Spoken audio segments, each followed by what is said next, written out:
বক্তব্য আসলেই আমরা যার কথা শোনার জন্য আসছি, আমরা তো তার কথাই শুনব। আমরা সময় নেওয়ার জন্য একটু বক্তব্য দিয়ে কথা বলি, আপনাদের সাথে একটা সম্পর্ক আছে এই জন্য বলি।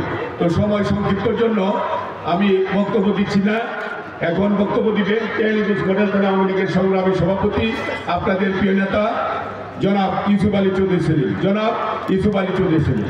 বিপ্লবী বাংলার বিপ্লবী সংগঠন, বাংলাদেশের সর্ববৃহৎ রাজনৈতিক সংগঠন, মুক্তিযোদ্ধার পতাকাবাহী সংগঠন, আমার প্রাণের সংগঠন, বাঙালি জাতির ঠিকানা বাংলাদেশ আওয়ামী লীগ কালীন ইউনিয়ন কর্তৃক আয়োজিত আজকের এই কর্মী সমাবেশে সম্মানিত সভাপতি, আমাদের প্রিয় ভাই কালীন ইউনিয়ন আওয়ামী লীগের সংগ্রামী সভাপতি আলহাজ আবুল হাসান মোস্তান, সম্মানিত নেতৃবৃন্দ, আমি এসেছি আজকের অনুষ্ঠানের মাধ্যমে তার নাম ঘোষণা করার জন্য।